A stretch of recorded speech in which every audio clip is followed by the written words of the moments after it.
Swayam Prabha. Digital India. Educated India.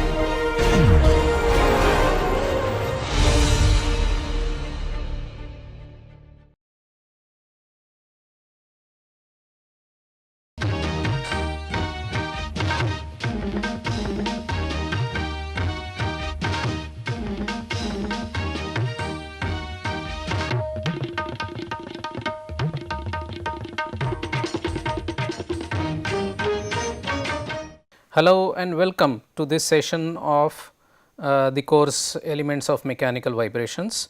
In today's session, we are going to focus on the transmissibility in multi-degree of freedom system, particularly when the degrees of freedom are more than 2. We already have understood what a transmissibility is, either displacement or force transmissibility in a single degree of freedom system, and we shall explore as to how the same can be extended and how does it change as we increase the degrees of freedom to a larger value. Now, in the previous few sessions we discussed the natural frequencies, mode shapes of a 2 degree of freedom system. We also discussed the forced vibration response of a 2 degree of freedom system, and we also explored the coupling of different degrees of freedom in a typical vibratory system. Now, in today's session we are going to extend that into understanding the transmissibility in similar such systems. Okay, now let us look at revisit our transmissibility discussion, and in this case the transmissibility will be for a higher number of degrees of freedom. What we discussed in the past was the transmissibility, both displacement and force, for a single degree of freedom system. How does it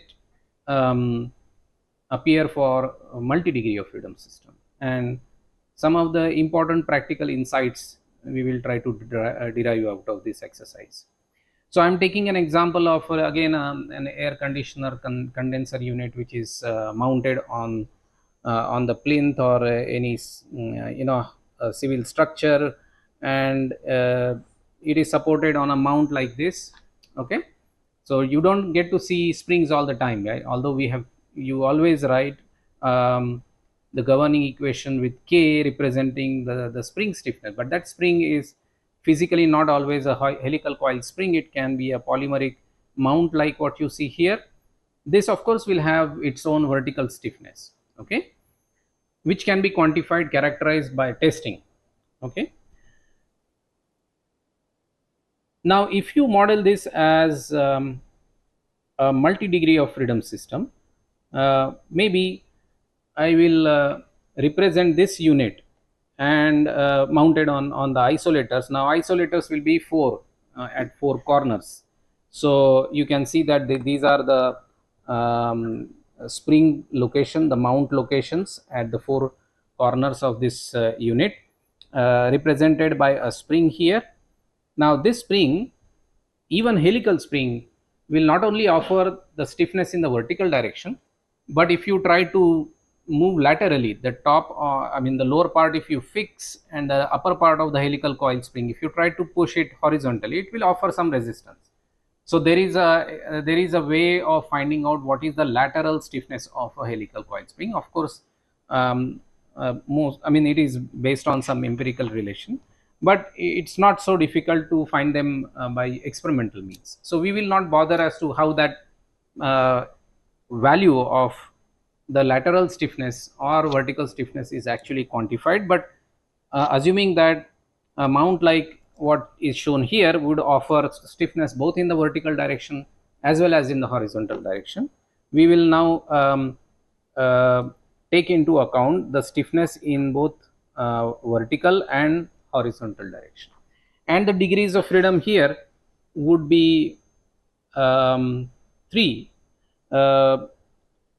You can keep increasing the degrees of freedom up to 6 in a body like this, but let's focus only on the vertical degree of freedom, which is y, the horizontal degree of freedom, that is x, and the rotation, that is theta here, which actually means that this whole body can vibrate like this, okay, can have a translatory vibration like this, and can also tilt, it can pitch like this, okay.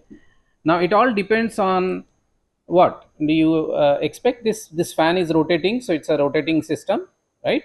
And the fan may have some unbalance, residual unbalance, so it is going to be like a mass unbalanced mass u, uh, and as the mass is spinning with some speed, it will have it will generate a harmonic excitation force.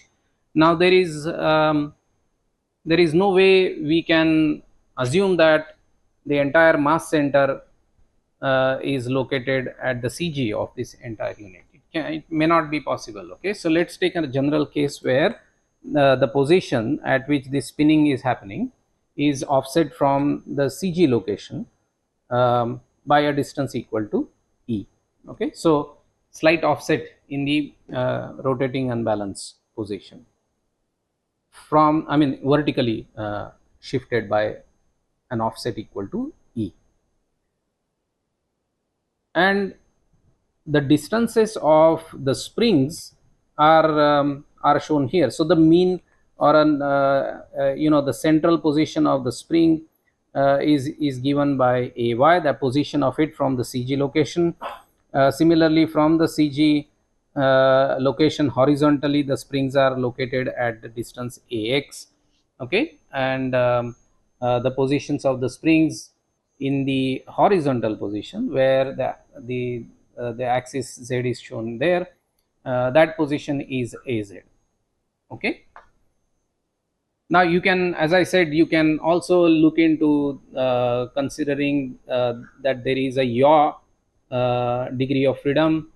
There can be lateral motion which is quantified through coordinate Z.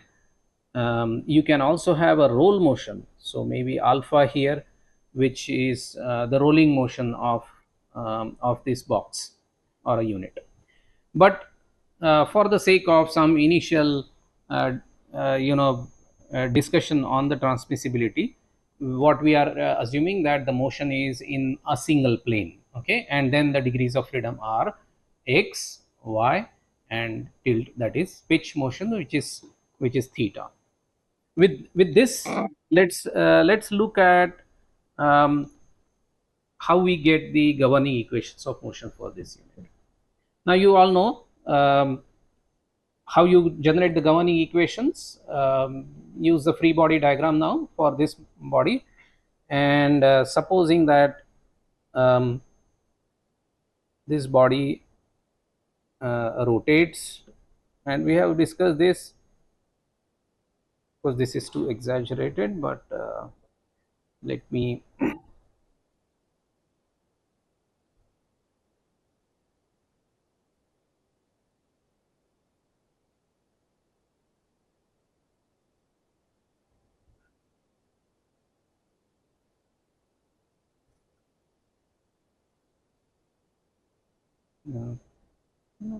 let's do this way.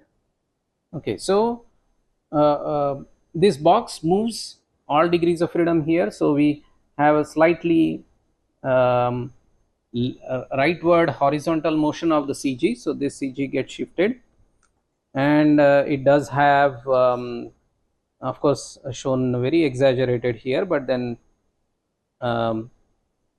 you will have to presume that this value is going to be too small for our linear assumption to be valid. But just for the sake of clarity, the motion is being shown here that it is moved up, moved slightly horizontal, okay. All the motions are independently possible, and then of course some amount of tilt is happening here, okay. Now if this kind of a free body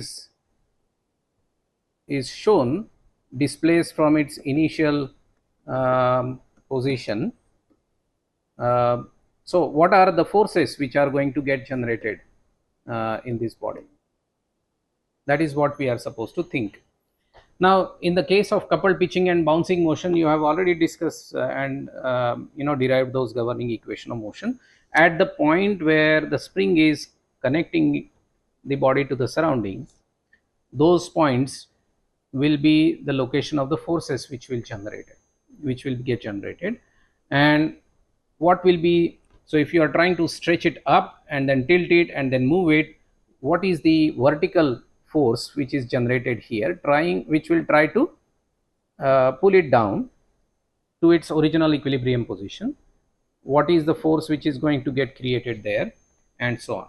So if I would like to try and show it to you as a three-dimensional view of it, there would be one spring here, another spring here. So there will be this downward restoring force. At this spring there will be another spring on the back side which will pull it down. There will be another spring here which will pull it down. So there are four forces which are going to pull it down. Now how much is the force which is generated at this location? Yes, would it be related to the vertical stiffness ky? Of course, as the spring gets pulled up, this force is going to be ky and proportional to the stretch. Well, how much will be the stretch? Vertical motion y, okay, but the tilt will reduce it, okay. So this is going to be y minus what? Ax into theta, because if this is tilted by an angle of theta, the stretch here will get reduced by this distance. So minus Ax into theta. Will this be the same force? Yeah, because this body is tilting like this and we are considering only one planar motion, okay. So when it tilts, when it pitches, both the springs are displaced with the same displacement. The net stretch in the left two springs is going to be the same. This unit is going to simply tilt like that. So there is no doubt about this force being identical to the front one. You think about it if you have any confusion on this. What about this force? It will be related to the vertical stiffness, and then make a note that y gets added to this additional tilt motion or additional translatory displacement because of the tilt at the tilt theta. So it is going to be adding here ax theta. We are simply assuming that this distance and this distance, okay, the distance of this spring and this spring from the center here is same. If it differs, the force will be different. You have to take that into account. So G is located horizontally in the center of the distance between two springs. So what about this? Yes, the spring on the back side, that is this spring, is of course going to be the same identical ky into y plus ax into theta. This is what the force will look like. Is that clear? Will there be only these four forces on this free body? Yep.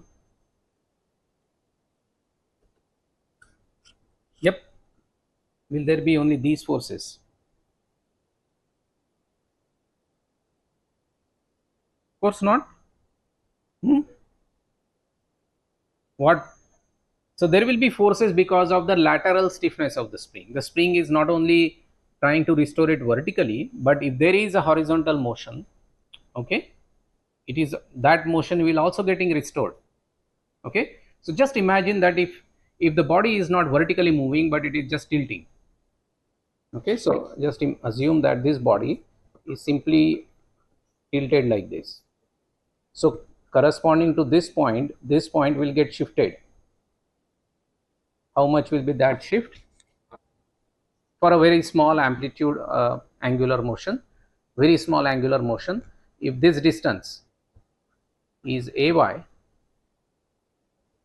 then will it not be ay into theta? Because theta is, that theta can be with respect to this is theta, okay. So the horizontal translational motion because of theta only is going to be ay into theta. Mind you, this is what is ay, and we are talking of the center of the spring. Okay. So you can imagine that this distance is very large as compared to this distance. So we can assume the center of the spring. Okay. So this force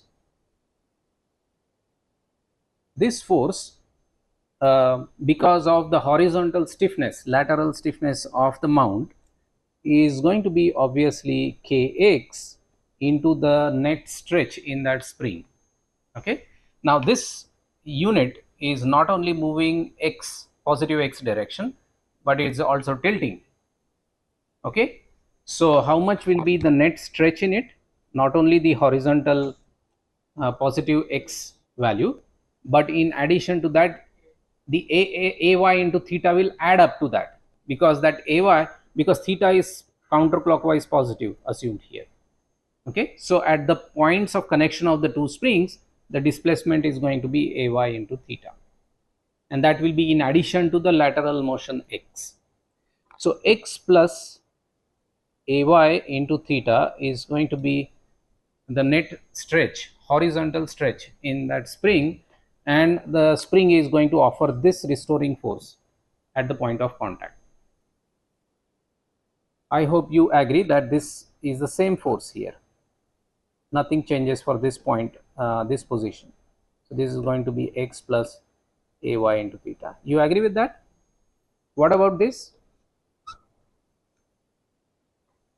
Same, with respect to the CG, the tilt is going to create this motion and this motion at both the points, whether it is on this side or on that side. Okay. So just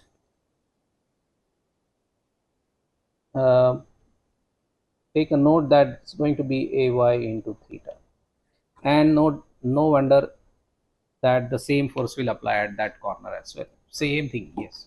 So the direction will be opposite, because if the body is tilting and one point is coming inside for the other one to the side, same will happen for the if on the right hand side as well. Okay. So this is, you agree that this is the original point of contact of the spring. Okay. Is it not? And now when you tilt it, this point is shifted here, this point is shifted here. If you are looking at the stretch in the x direction, in both these cases the stretch is going to be positive with respect to the original position. We are not talking about vertical motion here, we are only talking about the horizontal motion. Now that ay into theta and this ay into theta, they will add to the net translatory motion x. Okay. And this is how it is going to look like. Is there any other force that we missed out? We of course have neglected the damping in the mount. Damping will be there, but if you start adding the damping terms here, things are going to be crazy. So let's keep it undamped case at the moment. You can as well look at what happens when the damping comes into the picture. Okay, suppose, yeah, obviously there are four mounts and the body is having x, y and theta degrees of freedom. This is how the free body diagram would look like. Of course, I have drawn the free body diagram as a 3D one, but you can always show all the forces and then get basically your application of the Newton's second law here. So if I apply the Newton's second law, let's say look at vertical motion in the vertical direction. What is that? This is g, of course, in the center. Mass of the unit is, let's say, m. So m y double dot vertical motion. This is y. Okay, so this vertical degree of freedom y, my double dot will be how much? all the forces in the direction of the acceleration, and the forces are all ky related forces. Kx related forces are orthogonal to it, they will not appear in the equation. So my double dot will be minus ky. Now these forces being identical, I can add them up. Okay, so now it is going to be minus 2 ky into y minus ax theta, and then minus, these will add up to minus 2 ky y plus ax theta. That's it, right? Mass times acceleration is equal to summation of all the forces in the direction of acceleration. If you simplify this, you can definitely see that ax theta term will cancel out, and then I can write this equation as my double dot plus 4 ky into y equal to 0. That's our first equation. Let's look at the horizontal motion. Summation of forces, or apply the Newton's second law for the horizontal motion x, and then in that case mass times acceleration is equal to all the forces in the horizontal direction in the positive direction of the acceleration, and you can see that all of them are opposite, so therefore it will be minus, these two forces are same, and in fact all those forces are same, so I can write this as 4 kx into x plus ay into theta, isn't it? Right? So mx double dot plus 4 kx into x plus 4 kx ay into theta equal to 0.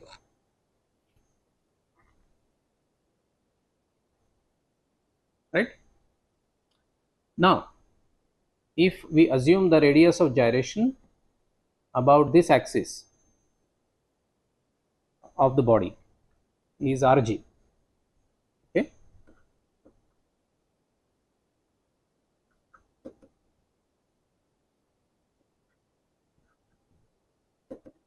so about the z axis, if the radius of gyration is, maybe instead of rg we might write that as rz, because it is about z axis. So then what, if you now look at the moments and apply the Newton's second law, m rz square, that is I theta double dot equals, now look at the moments, okay, moments will be, so your theta and theta double dot are positive counterclockwise, so 2 ky into y minus ax theta, right? So this force and this force, both of them are counterclockwise, so they are in the direction of the angular acceleration. Ax theta times this distance for getting the moment, a into ax, okay.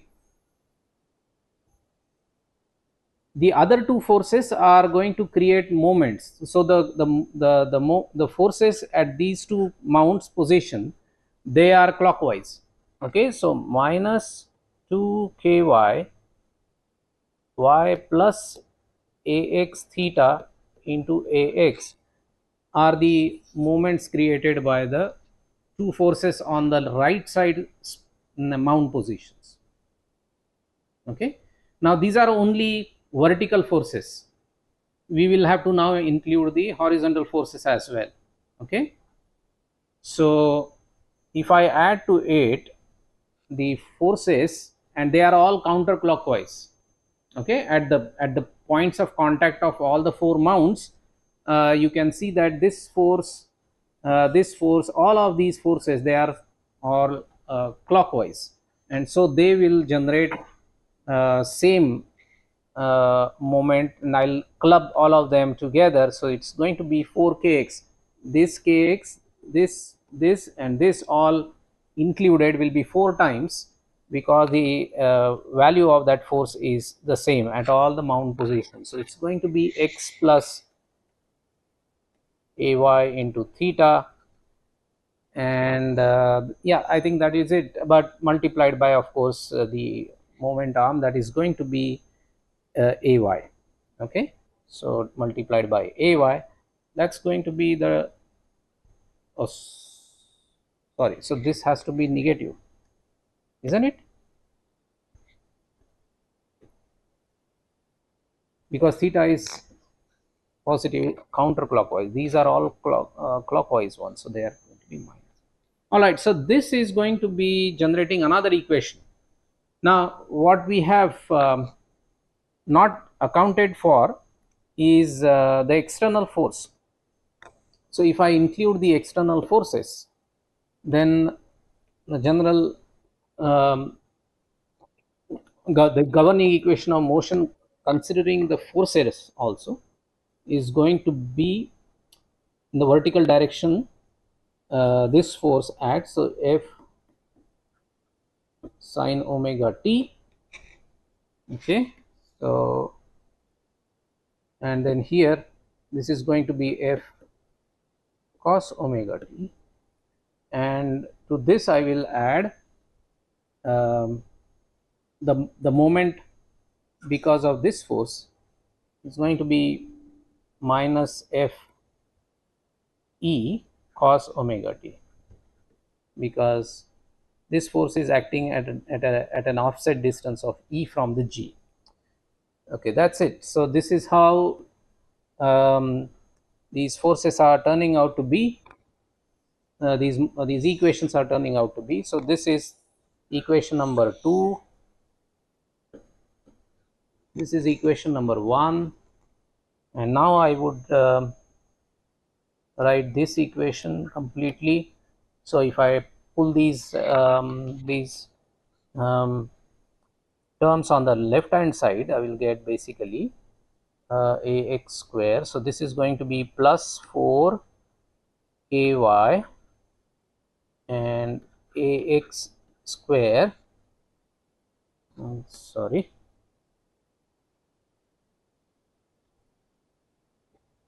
ax square, and then so this term and this term are going to cancel out, and then plus kx, so I can club this one as kx into ay square into theta, and then yeah, plus 4 kx into ay into x equal to minus fe cos omega t, and that is going to be my equation number 3.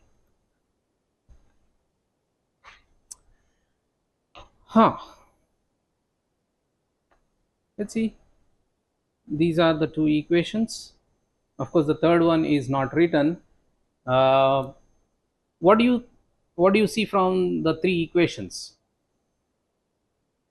How do you qualify the first equation as?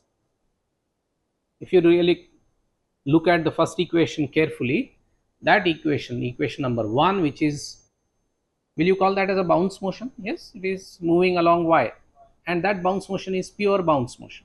Do you see that? That motion or that governing equation defines the dynamic response along y direction without any term of theta or x. So that means it is completely decoupled from x and theta. Okay, which means that the condenser unit can simply move vertically up and down without generating an simultaneous tilt or horizontal motion. Okay, that's what it is showing. And then what is the natural frequency? Py.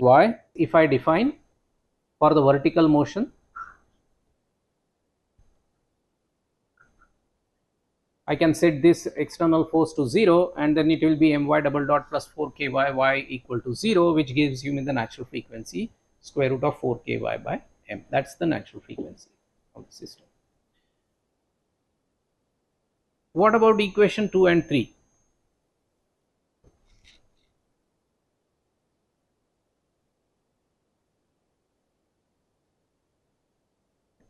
Okay, this is your sway motion and this is your pitch motion. Yeah, pitching and swaying is coupled. Okay, you can physically look at this box, this condenser unit, or in fact you imagine your car body and imagine that it's a toy car, so that you can actually fiddle with it. So if you try to move this car body or this condenser unit horizontally, you imagine that it is going to tilt also simultaneously, right? And why does that happen? Because your mound locations, the restoring forces generate an unbalanced couple to create that kind of a theta motion. Okay, any horizontal motion is going to immediately simultaneously generate forces to create that kind of a tilt motion. Okay, so the horizontal x motion is coupled with the theta pitch motion, and the mathematical manifestation of that physical coupling motion is shown here, that the equation of motion in x and equation of motion in theta shows up or also have the terms related to theta in the equation of x and terms related to x in the equation of theta. Okay, and the quantities that create this coupling, what are those quantities? Kx and Ay, right? You imagine that if the spring does not provide any resistance to the horizontal direction, would it generate any pitch? No. X motion will or Y motion of course is completely decoupled, but the theta motion will not generate any x because there will be no resistance in the x direction. But practically, because every mount or anything that you use for supporting such a body, that is going to generate resistance. The spring, even the helical coil spring, which is designed to take the vertical load, that will also provide horizontal stiffness. So now the only realistic physical parameter which is creating this coupling is actually Ay. Okay, so this Ay is the parameter, so it appears here, and that Ay is coupling the motion in x and motion in y. Okay, so these are the governing equations of motion that we have obtained, but you would wonder what has transmissibility to do with all this. So we are actually now going to move towards looking at the transmissibility of the forces, and that is something which is the next point of discussion. So once with these equations obtained, now we get back to business, in the sense that we define some non-dimensional parameters, like frequency ratio is defined as the ratio of the excitation frequency. F, mind you, f cos omega t and f sin omega t are the external forces. So they are fluctuating with forcing frequency omega, which we normalize with py, because py is decoupled natural frequency, and we would like to normalize it with that. Not that we cannot do it with other, but that is more sensible way to do. Vertical static deflection is defined for, again, based on f by net vertical stiffness. Net vertical stiffness provided by 4 springs is 4 ky, and the stiffness ratio eta is defined as the horizontal to vertical stiffness of the spring or the mount. With this, if you substitute the assumed solution, again I would emphasize that we assume harmonic solution, because and harmonic with respect to the excitation frequency. So x equal to capital X e power j omega t, damping is not there, and theta can also be capital theta e power j omega t, and yes, y can be also appropriately chosen. And then you are now quite conversant about how to get the response expression or the amplitude. So if you do that, substitute everything, use these some of the non-dimensional parameters that we have defined, you will get this expression. So again, it's a straightforward mathematical exercise to figure out that the amplitude in the horizontal direction is given by this expression, normalized with respect to the static deflection. Looks very very complicated, long expression, but that's how you get it. We would try to get some inferencing done from the graph that shows the variation of this x with respect to some of the parameters. Now the common parameter would obviously be the frequency ratio, right?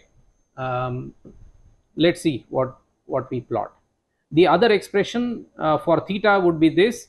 For y, we don't have to worry about y, because you know what kind of an expression are we expecting for y over yst. Yes, if you can't tell me this, then it's a serious problem, isn't it? Simple, because there is no damping, zeta does not come in the picture. Okay, so this is what y will be, and then this is what theta will be, and yeah, that's it. So can you tell me how do I get the resonance frequencies? The resonance frequency in the vertical direction, we know that so omega resonance would be what? Square root of 4 ky by m. It's very simply, that is the natural frequency. The resonance frequency in the vertical direction, the omega y, will be this. What is the resonance frequency or natural frequency in the x and theta? Now mind you, we have already seen that the equations are showing coupling between x and theta. So the frequency that you get is going to be coupled pitching and swaying natural frequency. Okay, so we will get what? Px theta, px theta 1, px theta 2. How do I get that?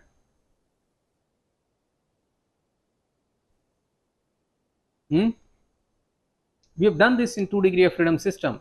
Once you get this response expression, this response in absence of damping, this response will go to infinity at resonance theoretically.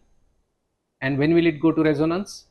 And when will it reach its maximum or infinite value theoretically? When the denominator goes to 0. So if you equate this denominator equal to 0, that will spring up 2 resonance frequencies, and which are going to be the natural frequencies. Now you make a note that the denominator in both cases is exactly identical, and that denominator is quadratic in r square. That is going to give you the 2 natural frequencies, px theta 1 and px theta 2. So if you solve this denominator equal to 0, which is going to be this expression, you're going to get the expression for the 2 coupled natural frequencies. So again, this expression would look little offending. It's not a very sober simple equation, but then that's how it is. We are dividing and multiplying it with some terms just to keep it non-dimensional, or basically to get this right hand side expression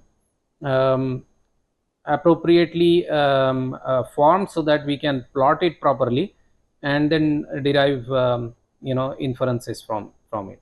So px theta is now normalized or divided by py, and the numerator and denominator is also multiplied by rz and ax. That's how this particular equation was formed. Okay, so don't worry, this expression is going to give you two values of px theta, the coupled sway and pitch motion. The first one will be with this negative sign into account, and the second one px theta 2 will be with the positive sign accounted.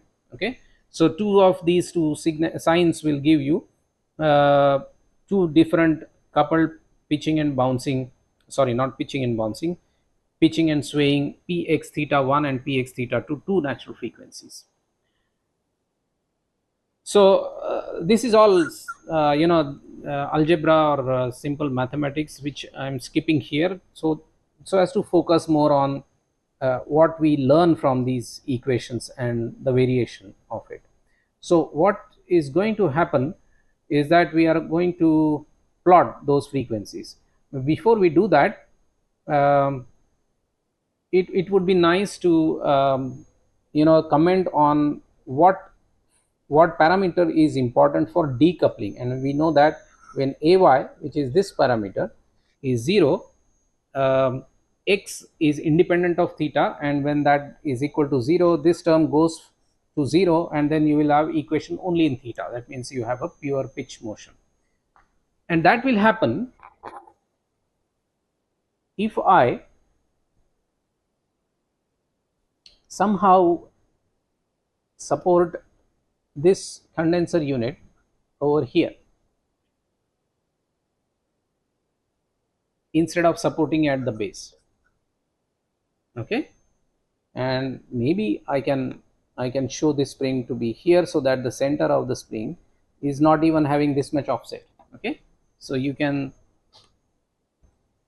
in fact show that the spring is located here and the spring is located here, so that what will be the position of the spring? It is almost along the g axis, which means that this ay is 0.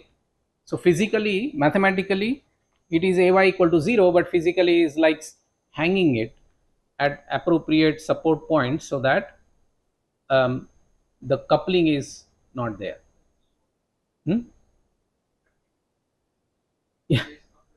Yeah, so you don't see that because people don't mind having larger force being transmitted and so on.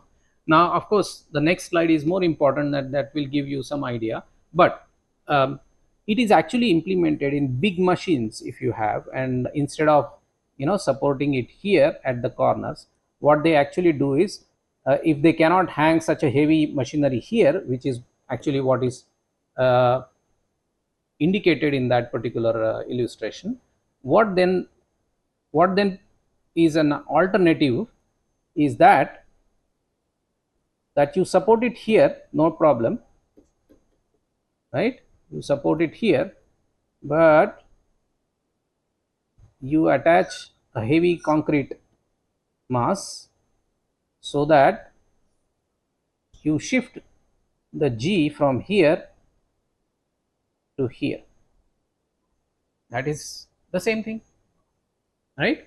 Either you make ay equal to 0, or let ay be effectively 0 by shifting the mass, the cg of this whole unit.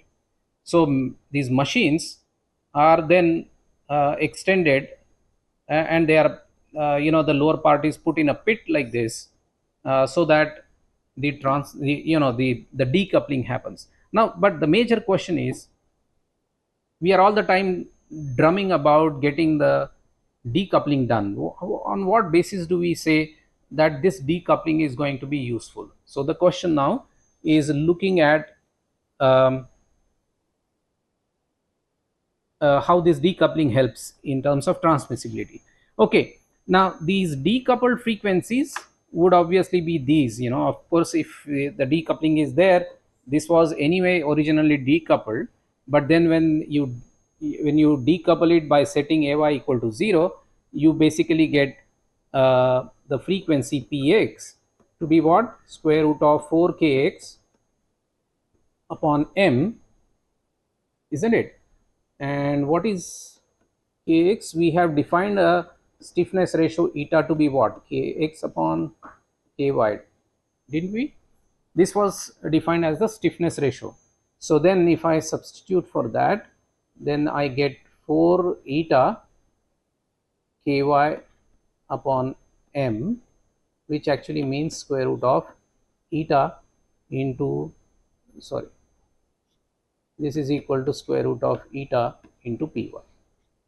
That is what this is. And of course you can also show that by appropriately manipulating those terms, that the p theta can be shown to be this. Okay, so these are the decoupled natural frequencies of the system. All right, let's then plot this px theta, which for which the expression has been already obtained by us in this expression. Px theta is giving you the two coupled natural frequencies, and on the and what do you plot it with respect to? We plot it with respect to this parameter, square root of eta rz upon ax, which is basically this parameter. Now we will have to plot it against some parameter which are, you know, something which is going to change with the change in stiffness, or with the radius of gyration, or the position of ax. So now we plot these frequencies with respect to this parameter.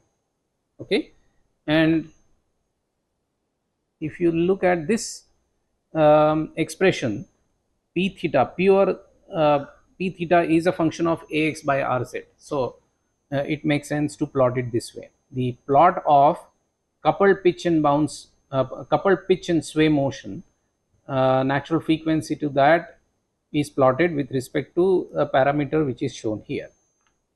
What do you get? First, we also plot the two decoupled natural frequencies. So px, which is the expression that we have obtained in the previous slide, that px is square root of eta into py. That is the expression that we have. Okay, so it is plotted as this line, and p theta is plotted as this line. Now the p theta, for ay by rz equal to 0, the p theta line is going to be located at point at the value 1, which is going to be the line corresponding to pure pitch natural frequency, and this line corresponds to pure sway natural frequency. So these two lines are drawn here, and for other values of ay by rz, non-zero values, they are plotted. Then when ay by rz becomes are not 0, because we know that it's only when ay is equal to 0 we get decoupled natural frequency, obviously. So these two lines representing decoupled natural frequencies would mean that ay is equal to 0. But ay, if it is not 0, then ay by rz equal to 1 and ay by rz equal to 2. These two natural frequencies are like px theta 2, px theta 2 for ay by rz equal to 1, and px theta 1, and this is for px theta 1 for two different values of ay by rz. Huh? Are you confused? What we have done here is that we are plotting the coupled natural frequencies px theta 1 and 2. When ay is equal to 0, they automatically translate as pure pitch and pure sway natural frequency. So they are like px and p theta.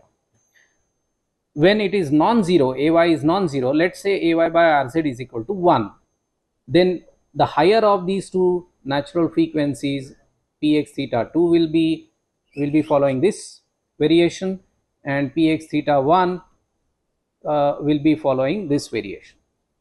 Let's stick to only these three of them. Forget about this value.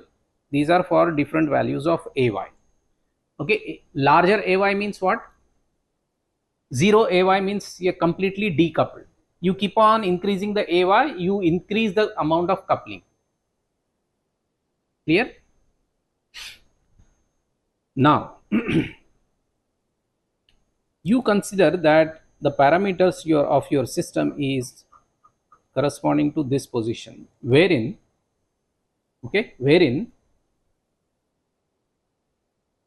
your ay is 0. Suppose, what are the two natural frequencies? One will be here, another will be here, right? Think about that. You have been able to decouple it. Ay is set equal to 0. Your system is like that. So for this particular parameter values, the two natural frequencies are going to be this and this. Now recall what you learned for a single degree of freedom system. What did you learn? Recall that this is our magic point. Don't forget single degree of freedom. It's going to, this is transmissibility ratio. What do you design for? Very low transmissibility. This condenser unit is expected to transmit as low forces as possible to the foundation, so that the building doesn't vibrate, doesn't create sound. So would you like to be on higher side of R here, isn't it? Now higher value of R, I told you that typical design would like to have R greater than 3. 3 is a tentatively ballpark figure, not a mathematically defined or a derived quantity, but typically greater than 3 is good.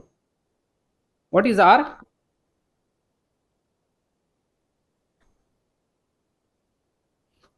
Omega pi p greater than 3, which actually means that the p should be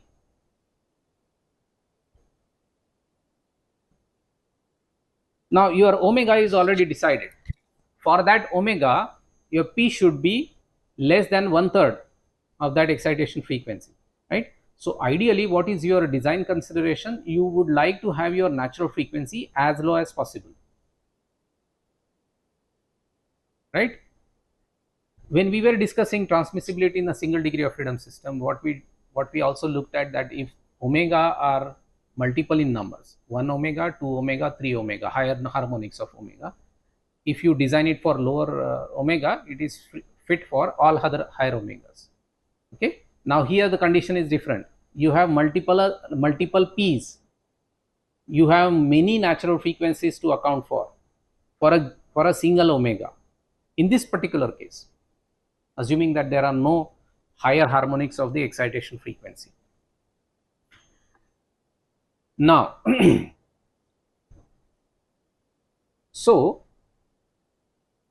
if this is the case, which omega will you consider for the best design? So supposing that you have two you have px theta 1 equal to, let's say, 10 hertz, and then px theta 2 equal to, let's say, 28 hertz. If this condition is to be satisfied, which p will you be concerned about for the design? 28 hertz or 10 hertz?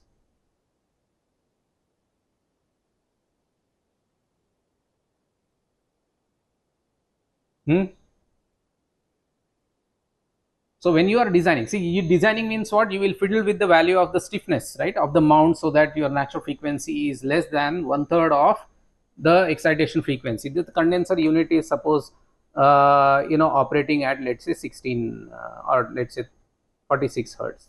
I mean, hypothetical case, it is not going to rotate at that higher speed, but just assume that it is 46 hertz, right? Now, what is your P expected? 46 by 3. Oh, I chose a wrong number. What will be that? roughly 16, slightly less than 16, right? So this is going to be a problematic case for you, right? You expect your natural frequency p x theta 2 and p x theta 1, either of them should be less than omega by 3, which is to be less than 40. Let's say instead of 46, I will take it at 48 hertz. 48 hertz divided by 3, that's going to be 16. But you have a problem here because px theta 2 is 28 hertz, which is higher. So although it is still going to be fine because it might be uh, uh, slightly close to square root of 2, right? 1.4 and 28 and then 48, it's still going to be a problem. Yeah, it should be greater than 2, but then generally we expect the ratio to be, let's say, 3. So we would like to take care of this px theta 2, try and reduce it as close to 16 as possible. Okay, are you worrying about px theta 1? You are not, because in this case the higher one, if you account for, the lower one is fine. The lower one is always going to be fine, right? Okay, now so this is 28 and this is 10 and you are fine. Okay, but if your system is, let's say, coupled, not decoupled, if your system is now assumed to be coupled and not decoupled, then where are you? Let's say, depending upon the value of this ay by rz, ay non-zero means it is decoupled, it is coupled. So where are you? You are here and you are here. One of the two natural frequencies, px theta 2 is here, px theta 1 is here. Okay, if you were decoupled, these were the two natural frequencies, but the moment you have coupling, one of the two is going up and the other one is going down. The one which goes down, you have no problem with it. This 10 hertz, okay, this 10 hertz dropping to, let's say, 5 hertz or so is no issues. This 28 hertz going to 38 hertz is a big problem. Clear? So the moment you have a coupling, the larger of the two coupled natural frequencies are going to be problematic from the transmissibility viewpoint, because instead of you being here, you could be working here.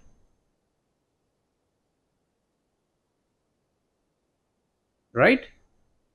That's the problem for you. Okay, and no matter what you do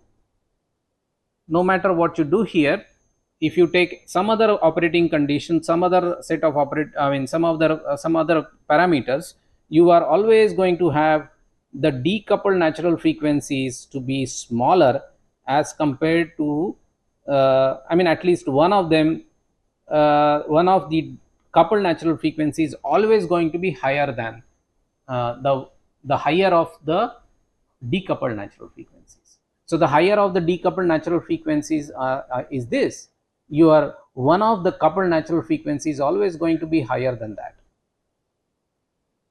right? So this is what the designers always try to decouple the system, and the best way and the most practical way of doing it is holding them at an appropriate positions. Okay, you open your car bonnet, you will find that the engine is not supported at its base, it is supported at some other point. Okay, in general they tried to reduce the amount of coupling. Larger the value of ay, stronger is going to be your coupling. Okay, this graph essentially helps us understand the philosophy behind decoupling of the motion, and it has a direct bearing on the transmitted force. The moment you have a larger frequency, one of the natural frequencies, the amount of transmitted force is going to be larger. Okay, because that graph which we learned for a single degree of freedom system is always going to increase the level of transmitted force if the frequency is increasing, natural frequency is increasing, because R is going to reduce by that. That's the philosophy. So therefore you should not be bothered about the complicated expression that you have. What you have been able to understand, that if you plot this expression that we have got, the learning from the graph is more important than where and which particular term is up. Of course they are all perfect and correct terms there, but they do teach a lot through this graph when we plot that graph about its implication on the transmissibility. So irrespective of where you go, you will notice that the coupled natural frequency is always going to be higher. Okay.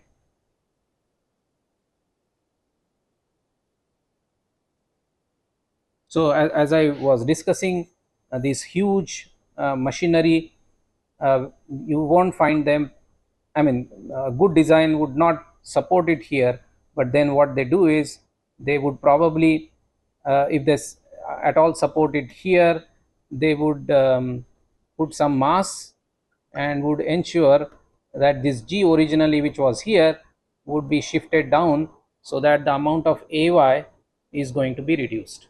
Okay. And I mean the other alternative, if you can manage, is to support it here and have less amount of additional concrete or any other mass to be fitted there to shift the CG down. Okay. So that's the practical way of getting around decoupling of the system. So ideally a compressor, which we have seen, this should have been supported here, but of course we all don't care so much about the noise and vibration in the day-to-day life. This design is not going to generate quieter systems. The force is going to be going on through this mount to the foundation is going to be much larger, and then that force is going to create vibrations in the walls, and that is going to create sound inside the room, and that is the way it should be. Okay, summary of this lecture, we explored and understood the transmissibility as it applies to more than 1 degrees of freedom, and in particular we saw that the decoupling of modes and its correlation to the transmissibility, and this will help the designers to ensure that the transmitted force is minimized to the foundation. Based on what we discussed in today's lecture, a simple question for you to answer.